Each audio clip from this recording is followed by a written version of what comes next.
Alors,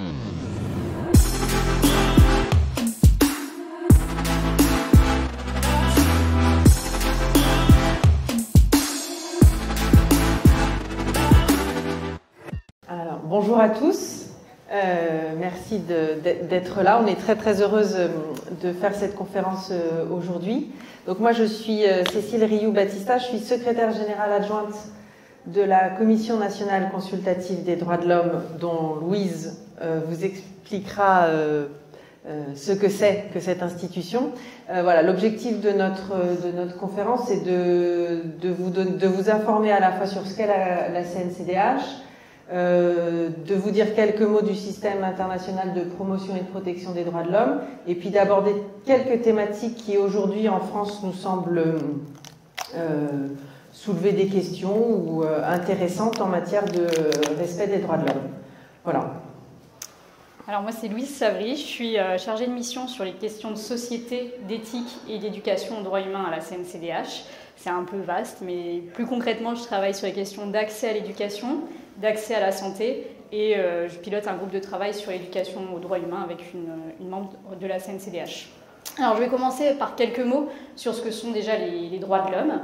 Donc les droits de l'homme, comme vous le savez sans doute, ce sont un ensemble de droits qui renvoient à la Déclaration universelle des droits de l'homme de 1948. Comme son titre l'indique, ce sont des droits qui sont universels, ils s'appliquent à toutes et à tous, en toutes circonstances, et peu importe nos différences, peu importe nos croyances, peu importe notre orientation sexuelle, peu importe notre identité de genre, peu importe nos différences socio-économiques. Ce sont des droits de l'homme, donc des droits qui se réfèrent à nos droits les plus fondamentaux, et les droits qui finalement sont des droits auxquels tout être humain peut aspirer. Ces droits, donc le texte l'indique, permettent de vivre libérés de la terreur et de la misère, et ils permettent aussi de vivre libres et égaux en dignité et en droit.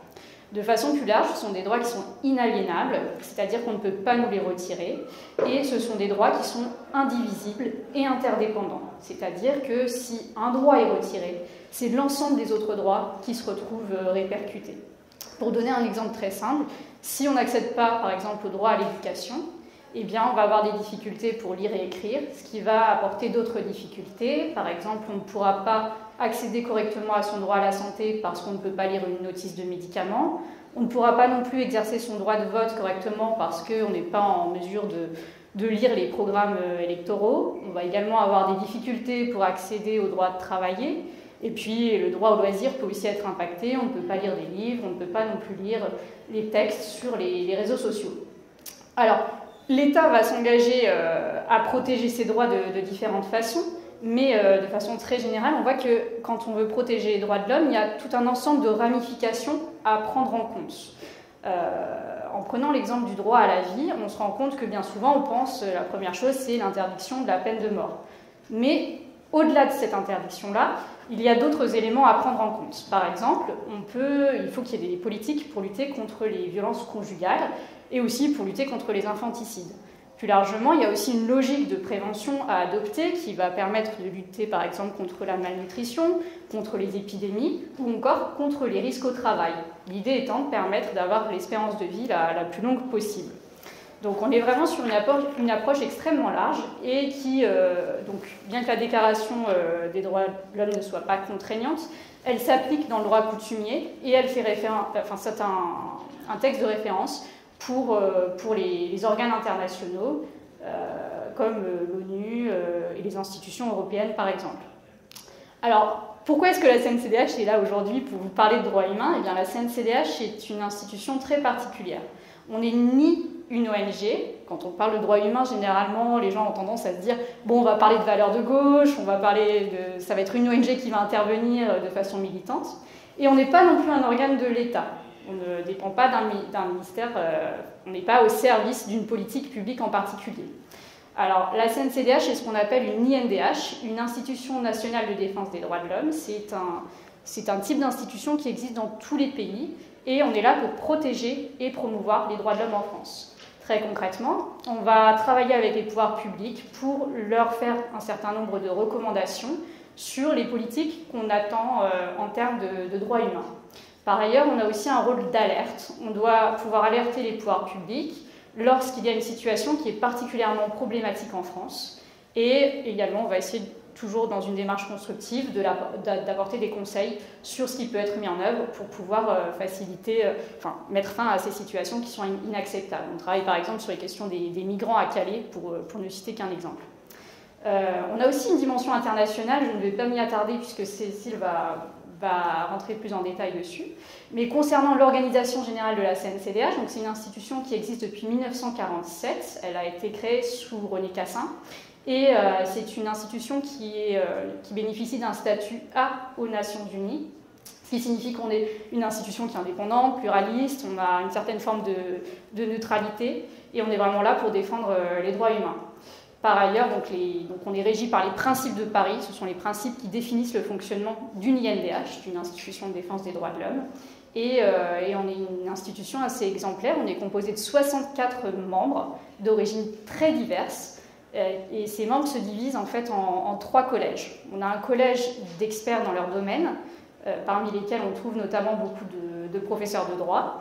On a également un collège de représentants d'associations, d'ONG, de syndicats et des grands courants de pensée. Donc si un jour vous êtes à la CNCDH, un jour de plénière, vous pouvez croiser des représentants de Médecins du Monde, des représentants de l'OIP, des représentants du MEDEF, de la CGT aussi, du Secours catholique. Donc c'est vraiment on a beaucoup de pluralisme dans notre fonctionnement et on va avoir des avis très très divers qui vont s'affronter au moment où les membres vont travailler ensemble. Le 3e collège qui constitue la CNCDH, ce sont des membres de droit. Parmi ces membres de droit, on trouve donc la défenseure des droits, une députée, une sénatrice, un député, et un représentant du conseil du CESE, du Conseil social, économique, social et environnemental. Merci. Alors, du coup, la CNCDH, elle peut décider de s'auto-saisir ou elle peut également être saisie par les pouvoirs publics sur certains sujets. Et comme je vous le disais, nos thématiques sont très variées. On travaille sur les questions liées à l'environnement, on travaille également sur les questions de droits des enfants, sur les questions d'intelligence artificielle. Donc en fonction des thèmes, on va auditionner des experts qui vont pouvoir nous aider dans l'élaboration d'un avis. Par ailleurs, on dispose aussi de 5 grands mandats de rapporteurs nationaux indépendants. Donc c'est les pouvoirs publics qui nous ont demandé de travailler de façon beaucoup plus détaillée sur certaines thématiques. Donc ces thématiques, ce sont les questions liées aux entreprises et droits de l'homme. On a également un mandat sur les questions de handicap, un autre sur les questions de droits des personnes LGBTI. Et puis on a un mandat sur les questions de lutte contre le racisme, l'antisémitisme et la xénophobie. C'est notre plus ancien mandat, on l'a depuis 1990. Et ça nous permet de faire vraiment des analyses assez poussées. En fait, ces mandats se traduisent généralement par l'élaboration d'un rapport qui est assez conséquent, qui se divise en 2 parties, avec une partie sociologique, dans laquelle on va avoir des chercheurs qui travaillent sur l'évaluation du niveau de tolérance en France pour le racisme, par exemple. Et puis, la deuxième partie, elle, va être plutôt fondée sur une présentation des politiques publiques telles qu'elles existent aujourd'hui. Donc, on va voir ce que fait le ministère de l'Intérieur, ce que fait le ministère de la Justice, ce que fait le ministère de l'Éducation nationale, etc., sur la question du racisme, pour continuer sur l'exemple de ce mandat-là. Et puis, à partir de cet état des lieux, on va formuler un certain nombre de recommandations pour pouvoir avancer. Et voilà, donc on va remettre ce rapport, par exemple, est remis au Premier ministre qui va justement nous entendre sur la question et qui va essayer ensuite de travailler pour pouvoir améliorer la lutte contre le racisme en France. Alors, comment est-ce qu'on produit des avis ? Alors, nos avis, ce sont des avis qu'on va essayer de fonder sur une certaine forme de pluralisme et on va essayer vraiment de brosser au plus large. C'est-à-dire qu'on se dit, par exemple, si on veut travailler sur une thématique, il faut qu'on puisse avoir tous les extrêmes, avoir les visions les plus conservatrices, avoir aussi les visions les plus militantes. Et puis au milieu, on va essayer d'avoir des éléments qui sont des éléments scientifiques et des exemples de bonnes pratiques qui peuvent être inspirantes et qui pourraient potentiellement être mises en place sur une échelle nationale. Donc pour vous donner un exemple très concret, en 2018, on s'est aperçu dans les médias qu'il y avait beaucoup de remontées sur alors c'était vu comme des faits divers, des dérapages, des scandales sur les questions par exemple de violences gynécologiques. En parallèle, on s'est aussi aperçu qu'il y avait beaucoup d'éléments qui apparaissaient sur des médecins qui étaient en burn-out, des soignants qui se suicidaient, des soignants qui décidaient de quitter leur métier parce qu'ils étaient à bout. Et on s'est dit, finalement, il y a vraiment un problème assez global lié au système de santé. Et donc, les membres ont choisi de se lancer dans un avis sur les maltraitances dans le système de santé. Et pour ce faire, donc, bien évidemment, ce ne sont pas les 64 membres simultanément qui se sont lancés dans un travail. Vous avez déjà fait des travaux de groupe et vous savez que déjà à 4, ça peut rapidement devenir chaotique. Donc, généralement, on a des sous-groupes, on a un système de sous-commissions, on est une dizaine à travailler sur le sujet, ce qui est déjà pas mal. Et on va essayer donc de brosser les différents avis qui existent dans la société. Sur les maltraitances médicales, on avait décidé d'entendre donc, le côté le plus conservateur. On avait entendu l'ordre des médecins qui nous disait que finalement tout allait pour le mieux, que tout était, voilà, il n'y avait pas vraiment de sujet sur les maltraitances. On a également à l'époque entendu Agnès Buzyn, qui était ministre de la Santé, qui avait un avis assez conservateur aussi sur le sujet, même si elle avait mis en place quand même des éléments. Elle était en train d'envisager la suppression de la T2A, donc il y avait déjà des choses qui étaient mises en place pour essayer d'améliorer le système, mais ça restait quand même un avis assez nuancé.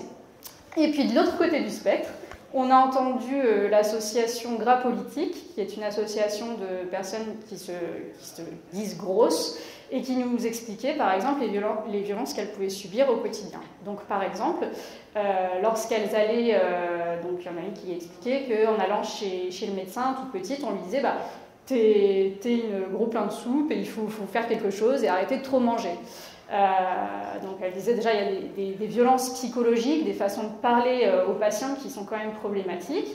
Et par ailleurs, il y avait des vrais problèmes qui s'exprimaient de plusieurs façons. Au niveau matériel, par exemple, les balances n'étaient pas adaptées pour prendre le poids d'une personne à partir En fait, ça s'arrêtait de façon trop basse, et donc ils renvoyaient les patients vers la médecine vétérinaire, ce qui était extrêmement humiliant et ce qui pose de vraies questions en termes de dignité. Donc ça, c'est un des témoignages assez forts qu'on a pu avoir, mais on en a entendu d'autres donc on a toujours cette idée de garder en tête une diversité dans les retours qu'on a, et on avait entendu les internes, un syndicat d'internes qui expliquait que les heures qu'eux travaillaient étaient tellement importantes qu'ils se retrouvaient dans un état proche d'un état d'ébriété. Et donc, forcément, ça impacte la façon dont ils prennent en charge les patients. Et par ailleurs, ça les impacte eux aussi, ce qui fait que quand ils sortaient de leur garde, c'était assez compliqué de prendre le volant et de se concentrer et d'assurer sa sécurité pour arriver jusque chez soi.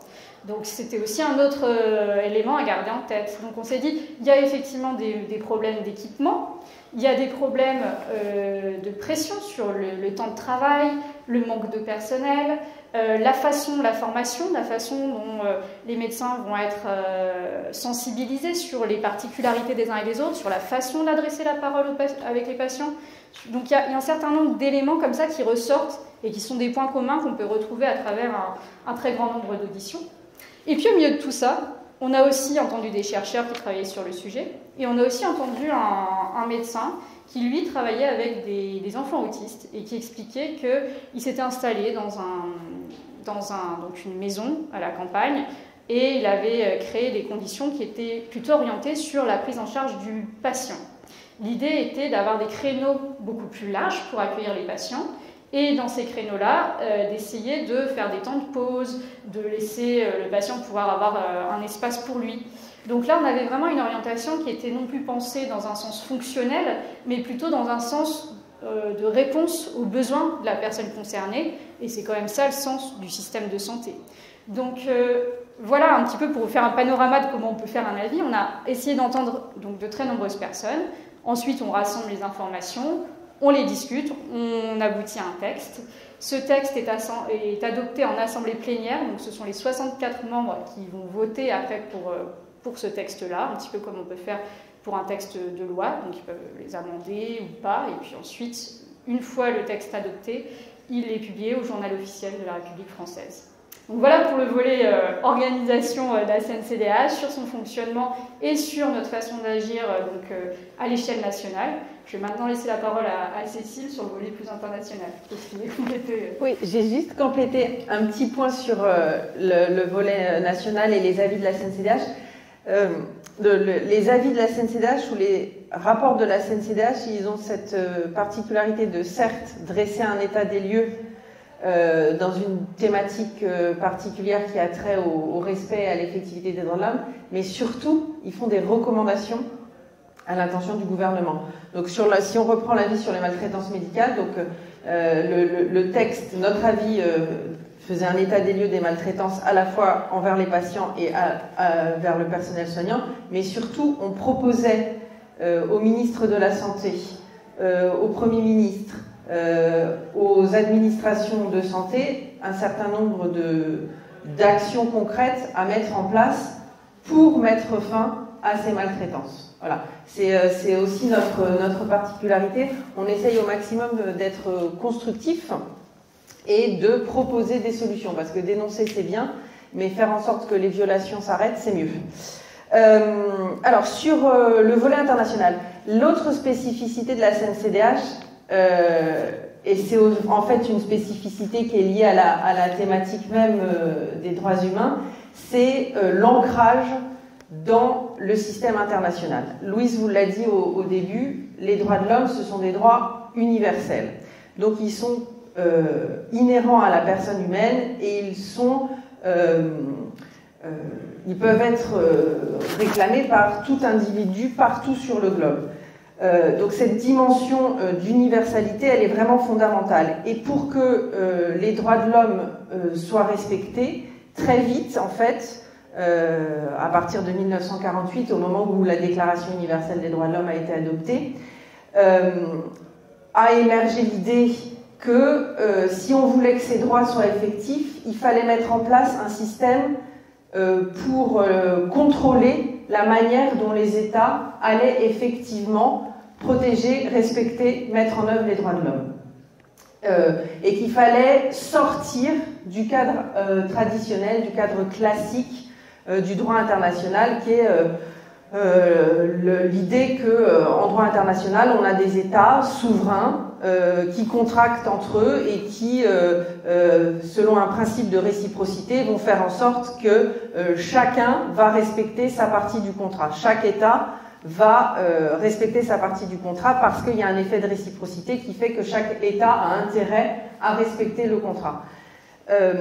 En matière de droit international des droits de l'homme, c'est un peu différent parce que est-ce qu'en fait un État a intérêt à respecter les droits de l'homme? Sans doute que oui, je pense que oui.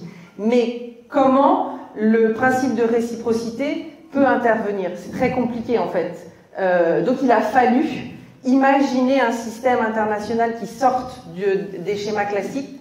Il a fallu aller au-delà des principes de réciprocité, de souveraineté et de non-ingérence entre États pour garantir un respect des droits de l'homme. Et ce qui a été vraiment révolutionnaire, en fait, c'est que le système international qui s'est mis en place à partir de 1948, il a placé l'individu au centre du système et non plus l'État. Ce n'est plus l'État qui est au cœur du système de contrôle, mais bien l'individu. Et c'est ce que dit le Comité des droits de l'homme des Nations Unies. Il explique que les instruments de protection des droits de l'homme ne constituent pas un réseau d'obligations interétatiques, mais ils visent à reconnaître des droits aux individus. Et puisque c'est l'individu qui est placé au cœur du système, eh bien, ça va entraîner un certain nombre d'obligations pour les États, mais aussi, ça ouvre la possibilité qu'il y ait un contrôle entre États de la manière dont chacun met en œuvre ou pas les droits de l'homme. Et donc, à partir de 1948 et jusqu'à encore aujourd'hui, parce que le système est en constante évolution, au niveau des Nations Unies, vont se mettre en place un certain nombre de dispositifs qui visent à faire en sorte que les États respectent effectivement les droits de l'homme pour chacun de leurs citoyens. Parce que même si effectivement il peut y avoir un engagement volontaire, un engagement moral de l'État à respecter les droits de l'homme, parce que même si un État peut trouver un intérêt à respecter les droits de l'homme, parce qu'il y a aussi une évolution de la société, un contexte historique particulier qui va faire que l'État va être encouragé à respecter les droits de l'homme, il n'en reste pas moins vrai que ce n'est pas forcément toujours de son intérêt. Donc il faut qu'il puisse y avoir une pression internationale et diplomatique. Et donc vont se mettre progressivement en place des mécanismes qui ne sont pas des mécanismes juridictionnels, donc on n'a pas d'obligation formelle et il n'y a pas de sanction en cas de non-respect de la norme, mais des systèmes plutôt diplomatiques qui vont faire en sorte que les États vont être incités à respecter les droits de l'homme. Et souvent, les étudiants en droit ont un peu du mal à appréhender le fait qu'il n'y a pas de sanction, il n'y a pas de juridiction. Donc comment ça peut fonctionner si en fait derrière il n'y a pas de sanction? Eh bien on s'aperçoit que ça fonctionne plutôt pas mal en fait.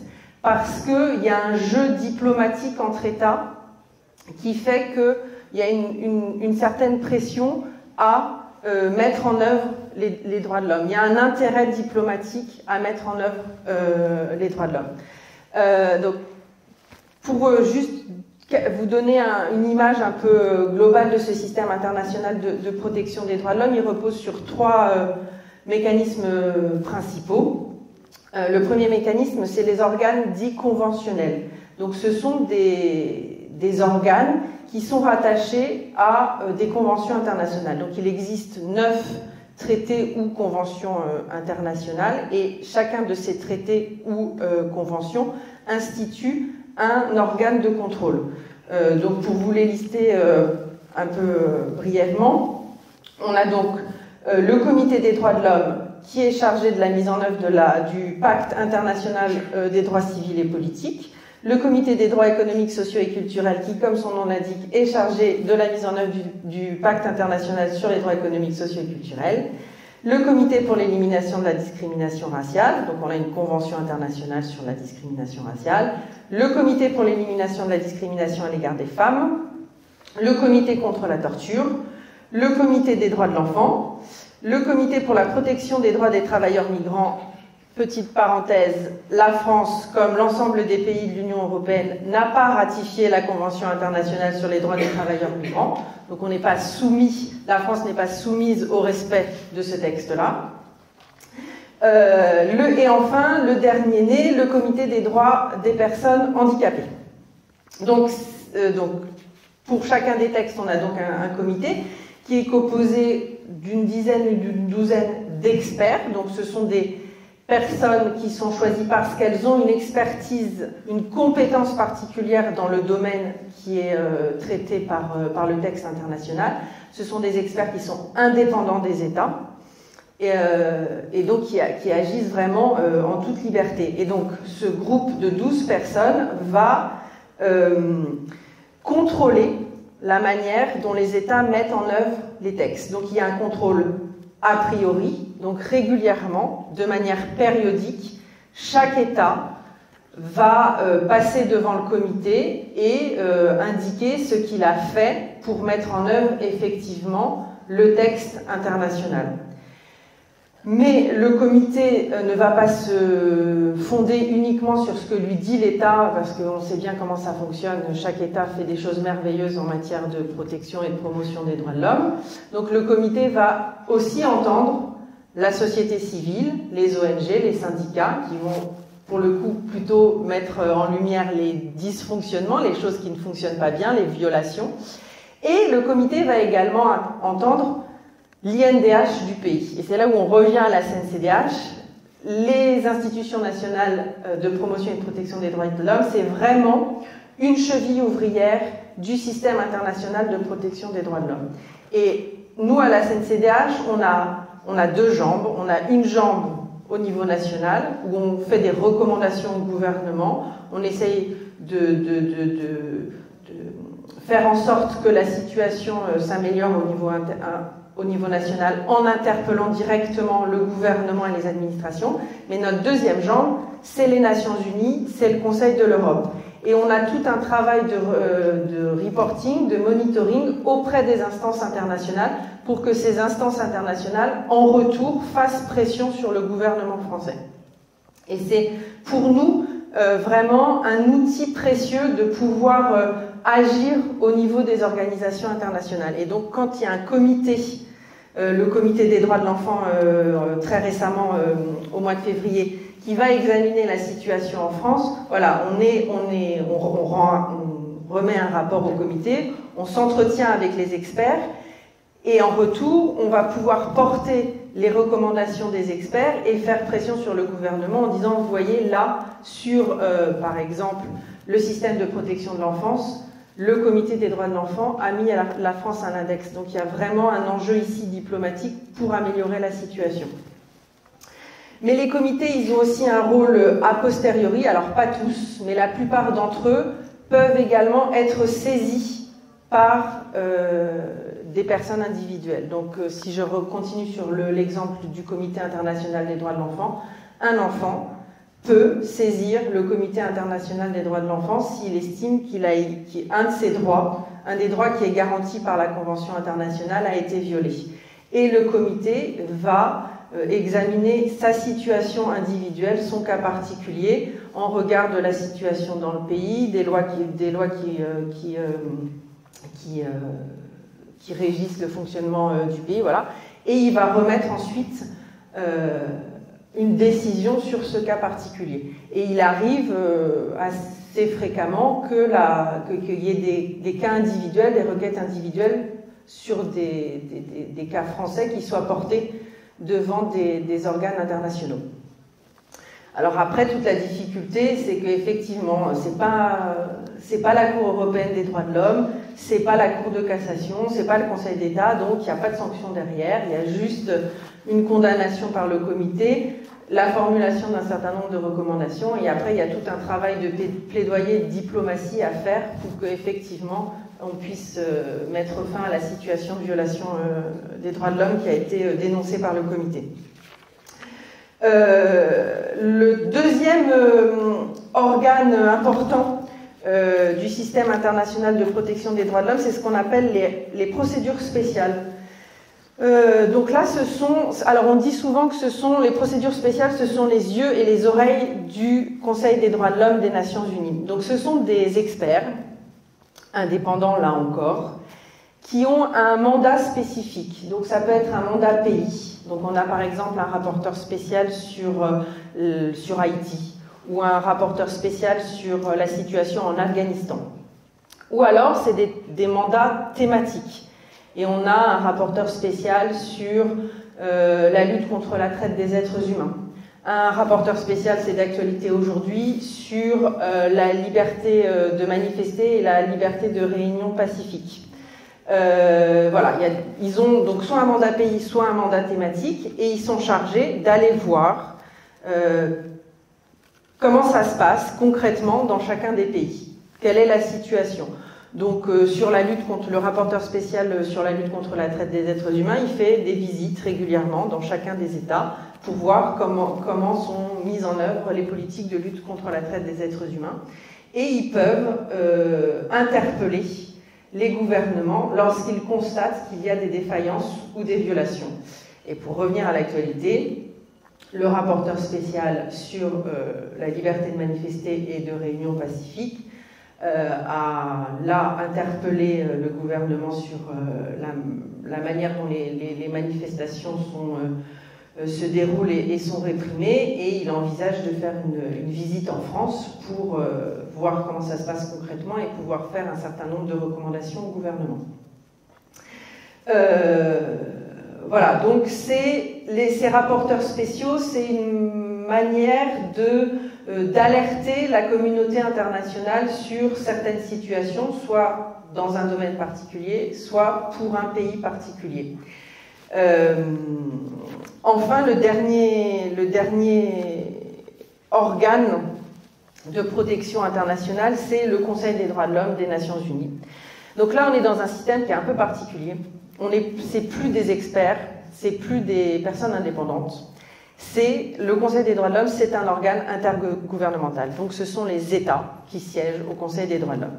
C'est un organe qui a été créé en mars 2006 par l'Assemblée générale des Nations Unies et siège au Conseil des droits de l'homme 47 États qui sont élus par les autres États membres des Nations Unies. Donc il y a déjà un enjeu sur l'élection des États qui sont au Conseil des droits de l'homme. c'est aussi un outil qu'on peut utiliser parce que quand un État veut être élu au Conseil des droits de l'homme, il faut quand même qu'il puisse faire la démonstration qu'il est plutôt vertueux en matière de respect des droits de l'homme. Des droits de l'homme. Et la France est membre du Conseil des droits de l'homme. Et au moment où elle a fait acte de candidature pour devenir membre, et ben nous, à la CNCDH, on a profité de la candidature de la France pour pouvoir faire passer un certain nombre de messages au gouvernement sur le mode quand même, si vous voulez être élu au Conseil des droits de l'homme, ça ferait plus sérieux si vous mettiez en place telle ou telle chose. Voilà. Et il se trouve que la France va être candidate à sa réélection au Conseil des droits de l'homme, donc on va retourner devant le ministère des Affaires étrangères en disant quand même, si vous voulez être élu, ce serait bien de, je ne sais pas, arrêter les violences policières, mettre fin à l'état d'urgence, voilà. Pour nous, c'est un outil de diplomatie qui peut être bien utile. Donc le Conseil des droits de l'homme se réunit 3 fois par an et il a mis en place un mécanisme qui est un mécanisme particulier et dont je vais vous parler un peu plus et qui va nous permettre après de faire justement cet état des lieux de la situation des droits de l'homme en France. Ce mécanisme, c'est l'examen périodique universel. Donc l'examen périodique universel, c'est le contrôle a priori de la manière dont un État met en œuvre l'ensemble des traités et conventions internationales de promotion et de protection des droits de l'homme. Donc on n'est plus sur le cas des comités où on a un texte, on a l'ensemble des textes qui vont être examinés. Et c'est un contrôle qui se fait par les pairs. Donc c'est les États contrôlent les États. Et donc ça consiste à passer en revue à peu près tous les 4 ans, 4 ans et demi. Donc chaque État, tous les 4 ans, 4 ans et demi, va être passé en revue par le Conseil des droits de l'homme sur la mise en œuvre des conventions et des traités internationaux. Et là encore, on peut critiquer, formuler un certain nombre mettre en lumière un certain nombre de limites. Donc c'est des États qui contrôlent d'autres États, l'exercice est un peu compliqué. Quelle est la légitimité de la Russie ou de la Chine à aller contrôler la mise en œuvre par l'Allemagne des droits de l'homme? Certes, il n'empêche que c'est le seul endroit au niveau international où tous les États des Nations Unies acceptent de se soumettre au jeu de l'examen. Donc voilà, c'est au moins cette fenêtre d'opportunité de se dire tous les 4 ans, 4 ans et demi, l'État va accepter de se soumettre à ce jeu. Certes, imparfait, mais il n'empêche que c'est la seule occasion qu'on a de vraiment pouvoir dresser un état des lieux de la mise en œuvre et de l'effectivité des droits humains dans un État. Et là, il se trouve que la France va être pour la 4e fois soumise à cet examen périodique universel. Donc l'examen périodique universel de la France va avoir lieu au début mai, 1er mai. Voilà. Et le processus de l'EPU, c'est aussi pour la société civile et pour les INDH une occasion aussi de mettre en lumière un certain nombre de problématiques et de violations. Parce que pour faire cet examen, le Conseil des droits de l'homme va s'appuyer sur, bien sûr, le rapport de l'État. Donc l'État va présenter tout ce qu'il a fait de merveilleux les 4 dernières années pour que les droits de l'homme soient effectifs dans le pays. Mais il va y avoir aussi, comme pour les organes des traités, des rapports de la société civile et des rapports de l'INDH. Et nous, à la CNCDH, l'examen périodique universel, c'est l'occasion de vraiment, merci Louise, revenir sur, essayer de brosser un état des lieux le plus large possible des problématiques de droits humains en France. Donc on a, pour préparer cet examen périodique universel, on a fait un rapport au Conseil des droits de l'homme. Voilà, c'est notre contribution au 4e cycle de l'examen périodique universel de la France. Et dans ce document, on recense un certain nombre de problèmes que je vais vous lister brièvement et puis on reviendra sur certaines thématiques qu'on a choisies un peu arbitrairement avec Louise, mais après, au moment des questions, vous sentez-vous libre de nous interpeller sur n'importe laquelle de ces thématiques. Donc, les thématiques qui ont émergé au sein de la CNCDH quand on en a discuté, la première, c'est, de manière générale et assez transversale, une méconnaissance par les pouvoirs publics, que ce soit le législateur, les administrations et même le pouvoir judiciaire, une méconnaissance du corpus international des droits de l'homme. Et en fait, on s'aperçoit que les acteurs étatiques qui sont chargés précisément de la mise en œuvre et du respect des droits humains ne les connaissent pas forcément. Donc là, il y a un souci, et nous, et à la CNCDH, on plaide vraiment pour un vrai effort de formation des pouvoirs publics, des autorités, des acteurs étatiques sur la question des droits humains. La deuxième thématique qui a émergé, c'est celle de changement climatique, environnement et droits humains. On fait le constat à la CNCDH, et on n'est pas les seuls, que le changement climatique, les désastres écologiques, environnementaux, la pollution, tout cela a un impact sur l'exercice effectif des droits de l'homme. Le changement climatique précarise l'effectivité des droits humains en France. Et donc, il y a une urgence à lutter contre les effets du changement climatique. D'une part, bien sûr, freiner le changement climatique parce qu'il en va de la survie de l'humanité, mais à plus court terme, aujourd'hui, maintenant, il faut lutter contre les effets qui sont déjà là, parce que ces effets ont des impacts sur l'exercice des droits. Troisième domaine qu'on a relevé, la question du fonctionnement des institutions, avec un constat qu'on fait depuis de nombreuses années, c'est qu'en France, depuis les années 2014-2015, il y a une banalisation des régimes d'exception. Alors c'est bien sûr l'état d'urgence de lutte contre le terrorisme, l'état d'urgence sanitaire, mais c'est aussi plus largement la manière dont on construit la loi en France. Aujourd'hui, quasiment 80% des projets de loi sont adoptés en procédure accélérée. Ça veut dire qu'on ne prend plus le temps de construire la loi d'une manière qui permette le débat, la discussion. Ce qui est problématique en fait pour le respect des droits des individus. On constate aussi que parce qu'on va vite, on n'a pas des études d'impact qui sont faites sérieusement, qui vont vraiment mesurer quels sont les impacts d'une législation sur la vie des gens et l'effectivité de leurs droits. Voilà, on va trop vite. On va trop vite et puis on met en place des systèmes exceptionnels. Et on a bien vu avec l'état d'urgence de lutte contre le terrorisme qu'on nous avait dit « Non mais là c'est provisoire, c'est juste parce que c'est l'état d'urgence donc il faut renforcer les mesures sécuritaires, les mesures de surveillance. » Mais une fois qu'on sera sorti de la phase compliquée de lutte contre le terrorisme, on viendra à la normale. Mais on ne revient jamais à la normale en fait. À chaque fois qu'on grignote un petit peu de liberté au nom de la sécurité, on ne revient jamais en arrière et on s'habitue en fait à cet état d'exception qui devient en fait la norme. En matière de fonctionnement des institutions, on a aussi mis en lumière les problèmes de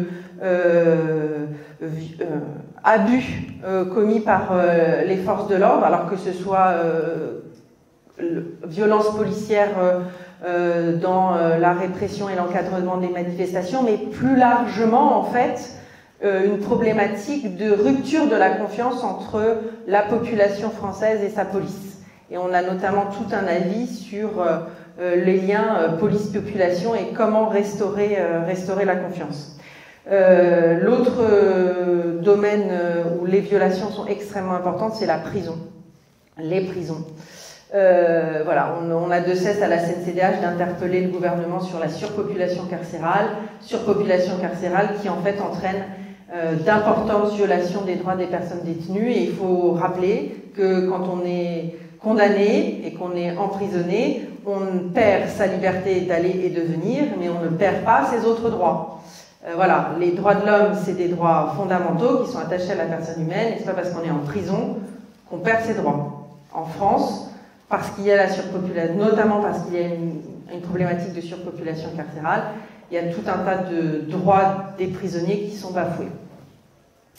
On dénonce aussi l'augmentation de la surveillance des citoyens, donc toutes les mesures nouvelles de cybersécurité, cybersurveillance, les drones, les caméras, etc., voilà, qui sont des entraves à la liberté des citoyens.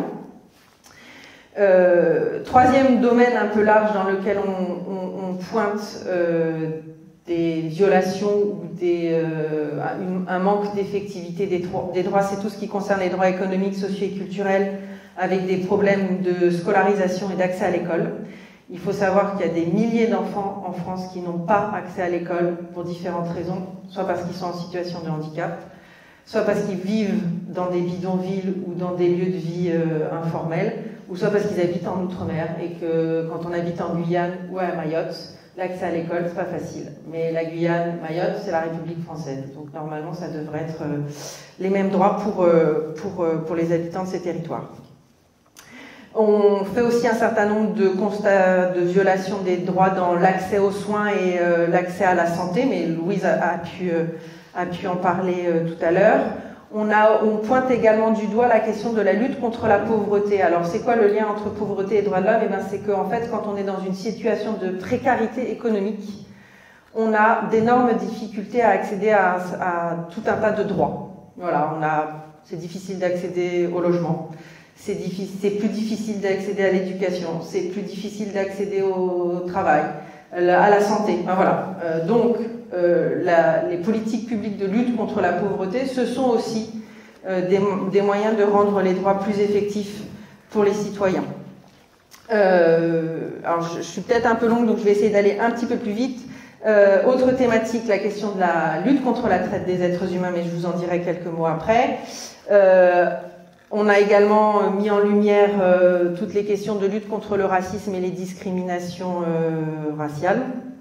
Et on fait un constat qui est assez inquiétant, c'est qu'en France, on parle beaucoup de lutte contre le racisme, lutte contre les discriminations, c'est des choses que vous entendez régulièrement.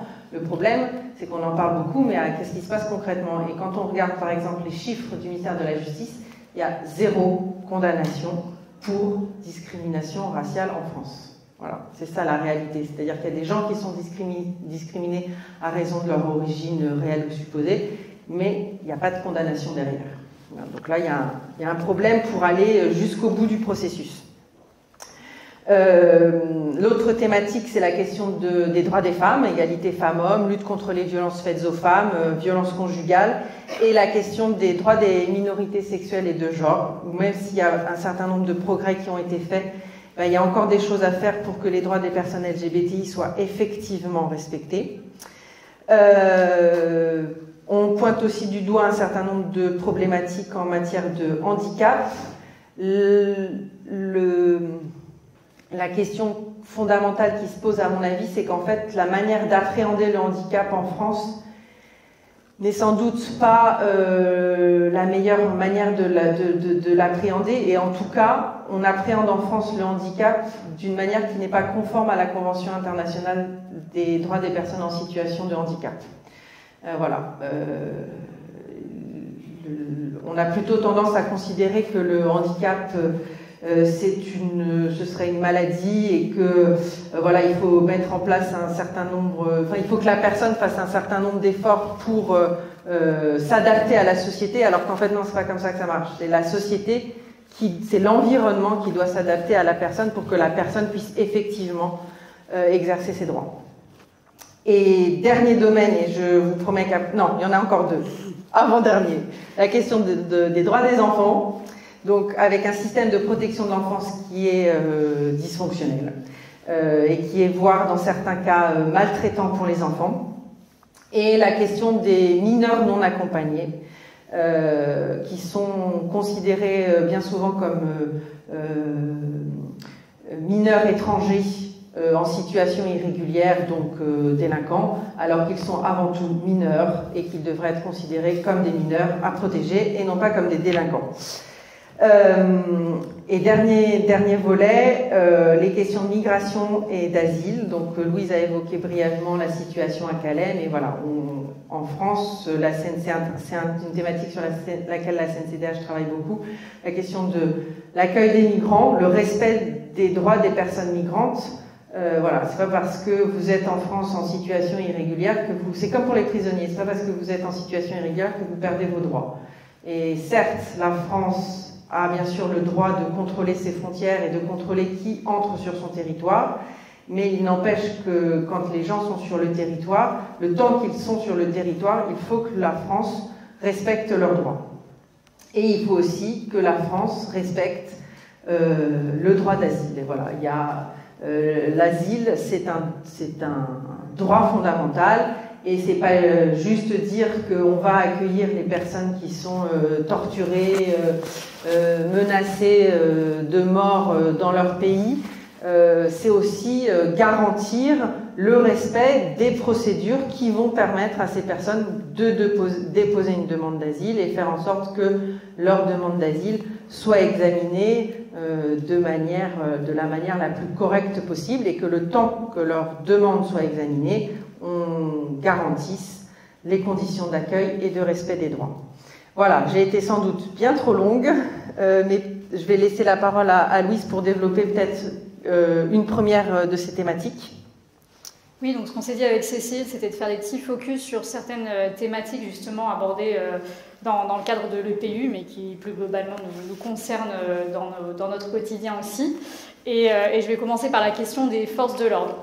Alors, en préparant l'EPU, on écrivait en octobre dernier qu'il y avait un vrai problème face à la fréquence des pratiques abusives et discriminatoires des forces de l'ordre, et on appelait déjà à une réorientation globale des politiques publiques des sécurités. Donc ça, c'est ce qu'on a écrit dans notre document, et aujourd'hui, on se rend compte que le sujet est toujours réellement d'actualité. C'est un sujet qui a beaucoup émergé fin 2018 avec les Gilets jaunes, et la CNCDH s'est positionnée à travers plusieurs avis et déclarations sur le sujet pour faire valoir l'importance de mieux prendre en compte la façon dont les forces de l'ordre interviennent auprès de la population. Alors, le premier sujet sur lequel on a écrit un avis, c'était sur les questions de contrôle d'identité abusif et discriminatoire. Il ressort qu'aujourd'hui, donc, il y a des moyens, si on est victime de contrôle d'identité discriminatoire, on peut porter plainte, on peut se saisir au niveau du défenseur des droits, on peut aussi alerter l'IGPN et l'IGGN, donc les services d'inspection respectivement de la police nationale et de la gendarmerie nationale, mais il apparaît que, en fait, de fait, on ne va pas vraiment aller porter plainte parce qu'il y a un vrai sentiment aujourd'hui d'impunité face aux forces de l'ordre. On se dit que de toute façon, même si on a envie de le dénoncer, il ne se passera rien derrière. Et ce sentiment d'impunité, c'est quelque chose qui a été documenté notamment par la Commission nationale de déontologie de la sécurité, et il y a de nombreuses associations aussi qui le dénoncent. Donc la CNCDH a essayé de réfléchir à la façon dont on pourrait avoir un suivi et une façon un peu plus neutre aussi de pouvoir objectiver ce qui se passe au moment d'un contrôle d'identité. Et une de nos grandes recommandations, c'est d'avoir un récépissé qui permettrait au moment du contrôle de nommer donc la personne qui est contrôlée, avoir son nom, prénom, d'avoir le numéro de matricule de l'agent qui procède au contrôle, à savoir que donc les matricules, c'est 9 chiffres. Vous imaginez bien que lorsque vous vous faites contrôler, vous allez difficilement sortir votre téléphone portable pour dire à l'agent « Attendez, je prends juste une photo de votre matricule ». Un autre problème, et puis vous n'allez pas le mémoriser non plus, un autre problème, c'est aussi que parfois les agents ne portent pas leur matricule. Donc le fait d'avoir un récépissé, ça permet vraiment d'avoir un suivi et puis d'avoir sur ce document le cadre légal dans lequel on s'inscrit et le motif du contrôle. Donc ça, c'est une des grandes recommandations de la CNCDH. On avait aussi, donc notre avis date de 2016, à l'époque, on invitait aussi à une généralisation des caméras piétons, qui sont les caméras que peuvent déclencher les forces de l'ordre lors d'interventions, par exemple. Et c'est quelque chose qui avait déjà été mis en place à titre expérimental à partir de 2013, et depuis 2021, c'est quelque chose qui est généralisé. Une des critiques qui a été portée, c'est le fait qu'en fait, ces caméras, elles sont déclenchées par les forces de l'ordre, et de fait, il peut y avoir un biais, puisqu'ils peuvent choisir de ne pas le déclencher à certains moments stratégiques. Néanmoins, ça permet quand même d'apaiser les relations et on se rend compte que donc les expériences ont montré que effectivement, ça permettait d'avoir un rapport un petit peu différent et plus apaisé au moment des contrôles d'identité notamment. Donc ça, c'est une de nos grandes recommandations. Maintenant, pour être sur quelque chose d'un petit peu plus actuel, sur la question des violences policières, la CNCDH a aussi fait état, et là aussi ça fait un moment qu'on en parle, d'un problème dans la logique et dans les relations police-population, avec parfois, notamment dans le cadre des manifestations, l'impression qu'on est presque dans une forme de combat, on est dans une logique de riposte, et on est en train de perdre le sens du rôle que doivent avoir les forces de l'ordre. En principe, leur intervention doit se faire dans un cadre où ils interviennent de façon... l'usage de la force doit être fait de façon proportionnelle et légitime. Et puis les forces de l'ordre ont aussi un devoir d'exemplarité, un rôle d'encadrement, et sont là aussi pour rassurer en principe. Or, ce qui apparaît aujourd'hui, c'est que les citoyens lambda ont tendance à avoir des craintes, notamment pour aller manifester, et il y a presque un effet dissuasif de participation aux manifestations, ce qui nous pose bien évidemment problème à différents niveaux. On a atteint la liberté d'informer, celle du droit de témoigner aussi, et puis bien évidemment la liberté de manifester. Donc là, il y a un vrai questionnement qui est posé au niveau de cette relation de confiance qu'on doit pouvoir avoir vis-à-vis des forces de l'ordre. Donc une des recommandations qu'a formulé la CNCDH, c'était de pouvoir avoir une instance qui puisse, en cas de difficulté, juger ce qui peut être considéré comme des dérapages, des violences en tout cas, de la part des forces de l'ordre, qui seraient plus neutres que les services de l'IGPN et l'IGGN, puisqu'on est en interne et bien évidemment ça pose certains biais. Donc avoir une instance plus neutre ou peut-être envisager quelque chose par le ministère de la Justice pourrait être une option pour combattre le sentiment aussi d'impunité par rapport aux violences policières. Donc ça, c'était une des thématiques sur laquelle on voulait revenir très rapidement. Cécile, tu voulais aborder aussi la question de la traite? Oui, alors la question que je voulais aborder, c'est celle de la lutte contre la traite des êtres humains. Question sur laquelle la CNCDH a un mandat de rapporteur national, donc on est chargé d'évaluer la politique publique en la matière. Et c'est aussi, si on avait choisi cette thématique-là, en fait, c'est aussi parce que c'est sans doute un des domaines pour lequel le système international a vraiment joué un rôle important pour faire émerger la question et pour forcer la France à agir. Donc pendant longtemps, on considérait en France que la traite et l'exploitation des êtres humains, ça se passait dans d'autres pays, ça se passait en Afrique, ça se passait en Asie, en Amérique du Sud, mais pas en France. Il n'y avait pas de traite en France. Et en fait, voilà, sous la pression des organisations internationales, de l'ONU, mais surtout en fait du Conseil de l'Europe, voilà, il y a eu une mise à l'agenda de cette question de traite des êtres humains, et très vite on s'est aperçu que si en France aussi il y avait de la traite des êtres humains, il y avait de l'exploitation par le travail, de l'exploitation sexuelle, de l'incitation à commettre des délits, enfin voilà, il y a des victimes de traite des êtres humains aujourd'hui en France, et la France n'est pas juste un pays de transit.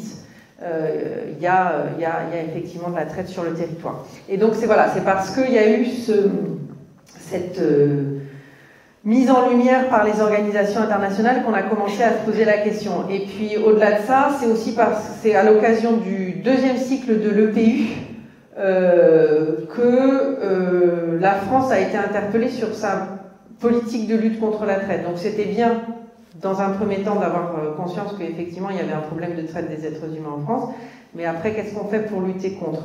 Et voilà, il se trouve qu'au moment du deuxième cycle de l'EPU, la question est venue sur la table et qu'un certain nombre d'États ont interpellé la France en leur disant: qu'est-ce que vous faites?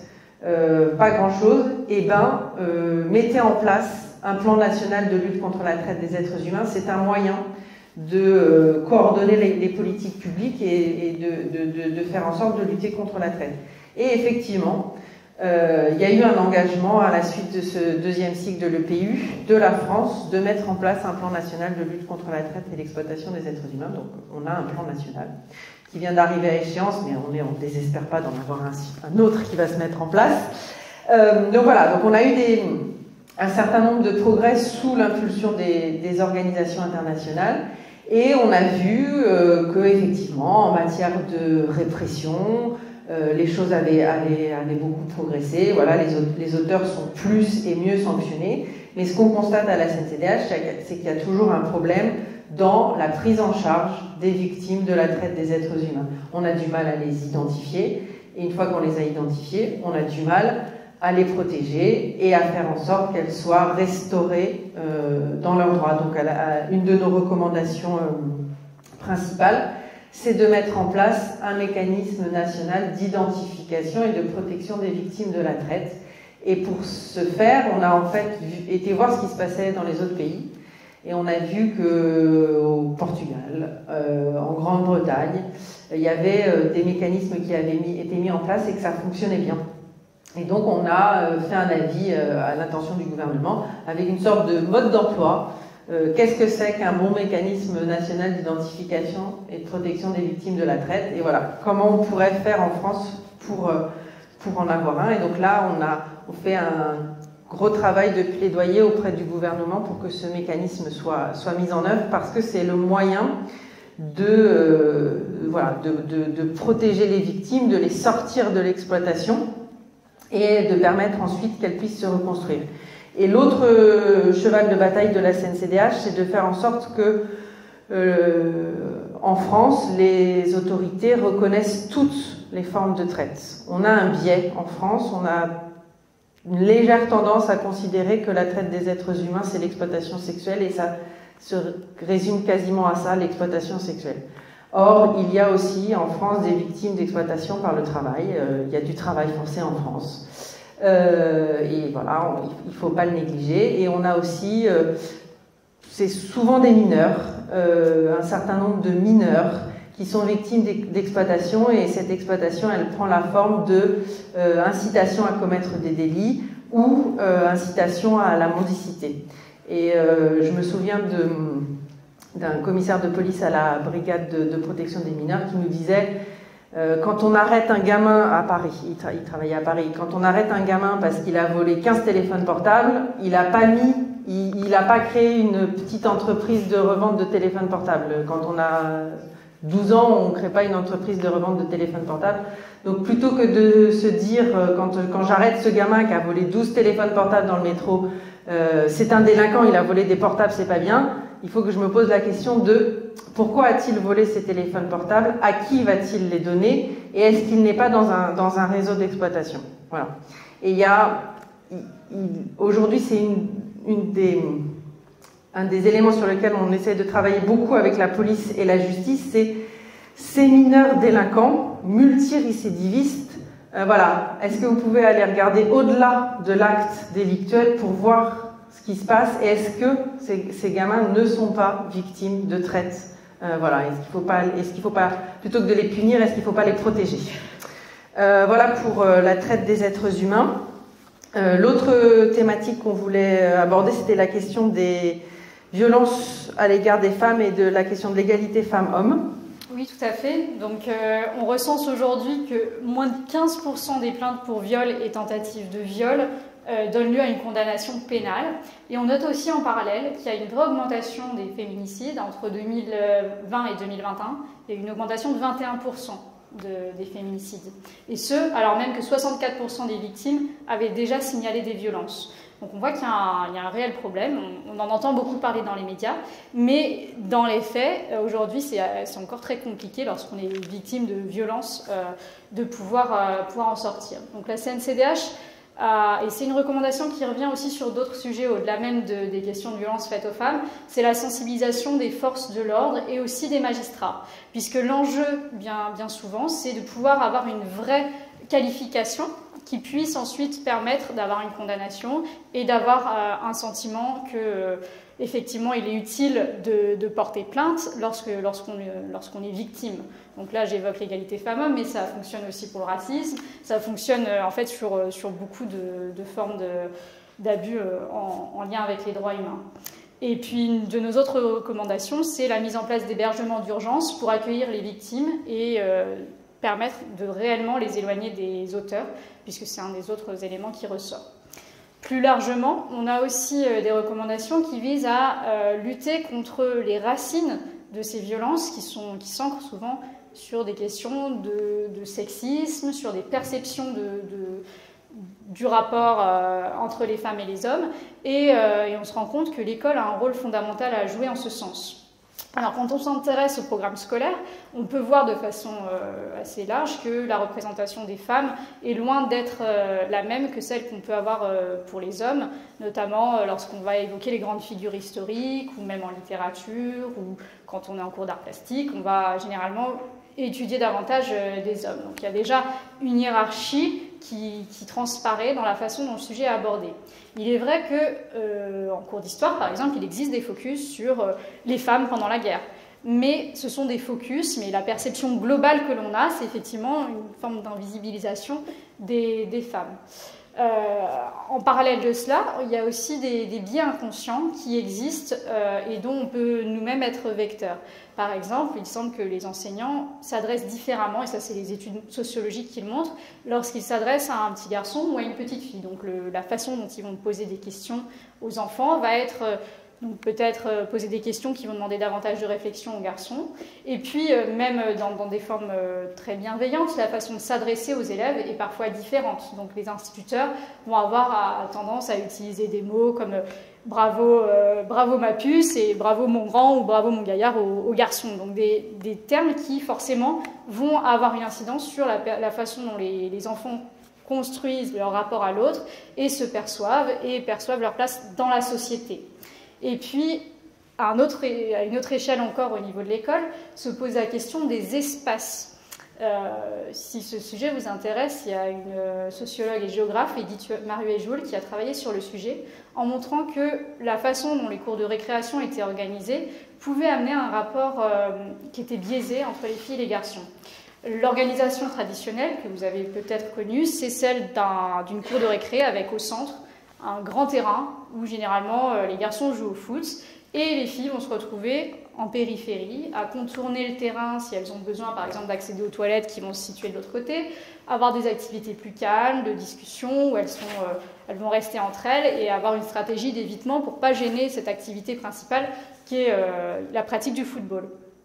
De façon expérimentale, mais c'est quelque chose qui se développe beaucoup actuellement, on voit qu'en changeant l'organisation de la cour de récréation, il y a tendance à y avoir moins de violence. Donc si, par exemple, il y a des espaces qui ont été aménagés avec d'autres formes d'activités, des espaces avec de l'air, d'autres jeux, eh bien les enfants vont avoir tendance à se mélanger davantage entre filles et garçons et aussi, on note qu'il y a beaucoup moins de violence dans les rapports. Donc il y a moins d'opposition entre un groupe dominant et un groupe dominé, mais plutôt des jeux en collaboration et davantage de mixité, ce qui va aussi favoriser la relation entre les hommes et les femmes et permettre d'établir des relations plus apaisées en se disant que finalement, si on peut être ami avec un garçon, faire des activités avec un garçon quand on est une petite fille, sans pour autant qu'on soit un garçon manqué ou qu'on soit dans une relation amoureuse.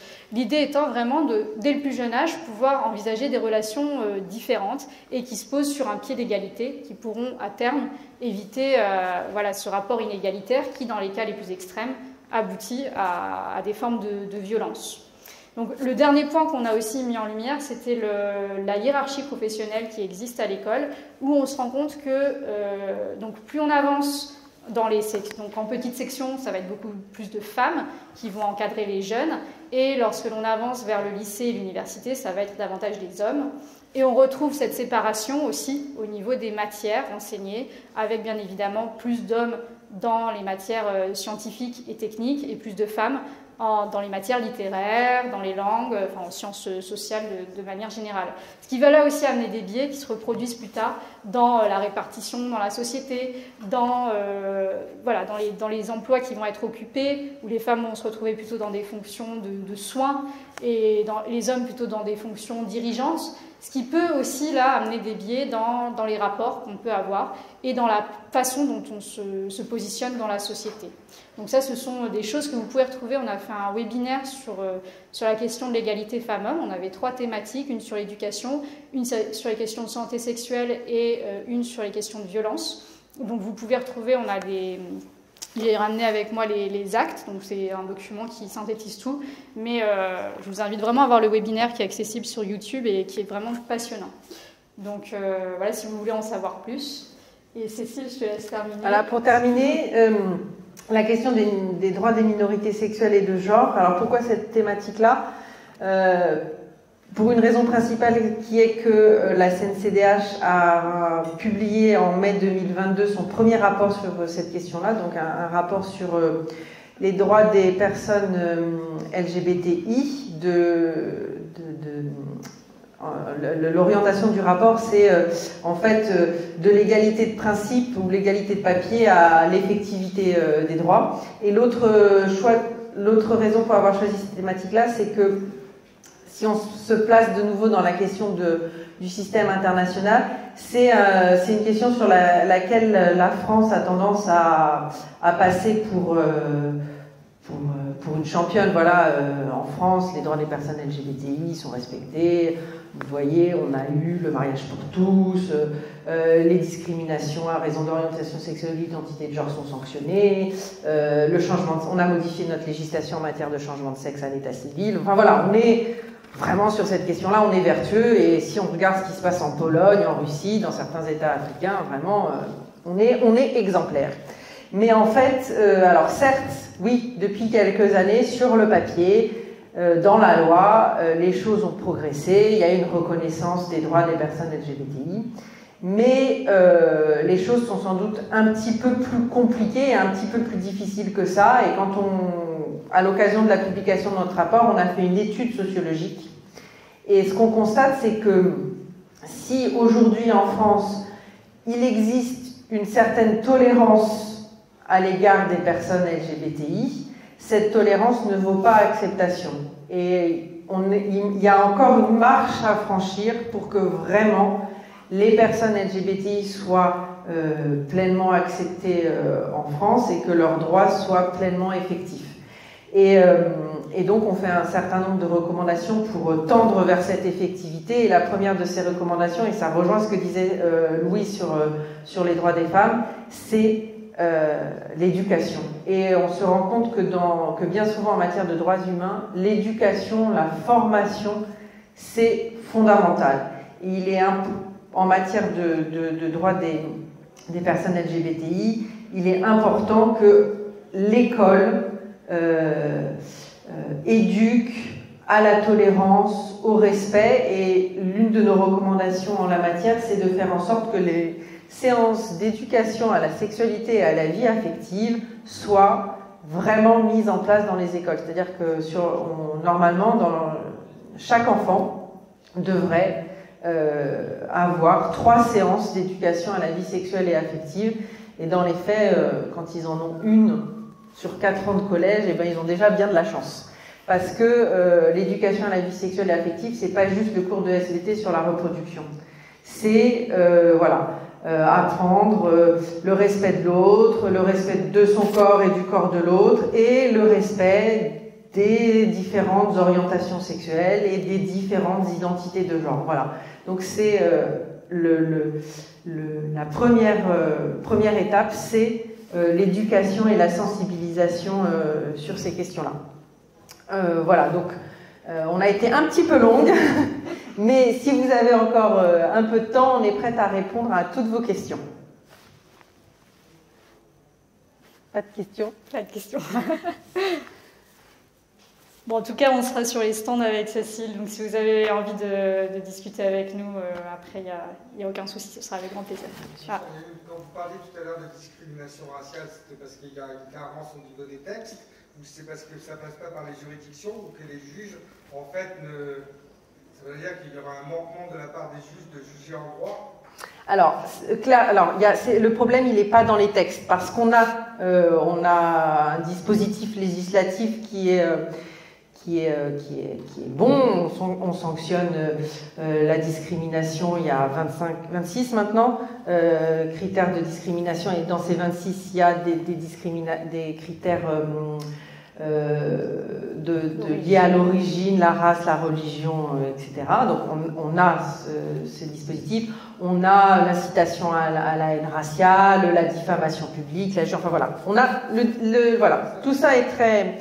Le problème, c'est après. Mais je ne crois pas qu'on puisse mettre à l'index les magistrats, en fait. Je crois que c'est un contentieux qui est assez compliqué, en fait. Donc quand on est dans le volet injure, diffamation, on est dans le droit de la presse, c'est pas facile à manier. Et en matière de discrimination, le problème, c'est de prouver l'infraction, en fait. Et c'est là où ça devient compliqué. Et donc, voilà, donc je ne crois pas qu'il y ait une mauvaise volonté de la part des magistrats, mais il y a des difficultés à effectivement aller jusqu'à la sanction. Et sans doute aussi qu'il y a un défaut de formation des magistrats à ce contentieux qui est un contentieux très spécifique, en fait. Mais voilà, il y a un maillon qui est défaillant, qui fait qu'en fait, quand on est victime de discrimination raciale, eh ben, on n'arrive pas à obtenir justice. Pour compléter ce que dit Cécile, en fait, il y a différentes échelles, et au moment de la prise de plainte, on se rend compte que déjà l'accueil au niveau des forces de l'ordre n'est pas toujours adapté, donc c'est difficile de bien discerner est-ce qu'il s'agit d'une violence en général ou est-ce que c'est quelque chose lié spécifiquement à du racisme, de l'antisémitisme, de la xénophobie. Donc il y a déjà un problème de qualification qui se fait au moment où il y a le dépôt de plainte, et puis après ça se poursuit après, donc il y a vraiment la question de la qualification qui est aussi un point qui pose problème. Et oui, en matière de discrimination, il faut prouver le traitement différencié. C'est pas facile. Bon, après, on a fait des progrès. C'est ce que j'allais vous dire. On a fait des progrès, et un élément qui est source de progrès, c'est effectivement donc à l'origine la HALD, mais aujourd'hui la défenseur des droits. Et on voit bien que, en fait, quand la requête, elle passe d'abord, ou qu'elle est déposée devant la défenseur des droits, en fait, il y a une expertise qui fait que la requête, elle va vraiment être traitée sous ce prisme de la discrimination, voilà. Et ça facilite la prise en compte. Alors après, on n'aboutit pas forcément sur une condamnation pénale, mais on a au moins une médiation ou une réparation. Enfin voilà, il y a quand même clairement le défenseur des droits a permis des progrès notables.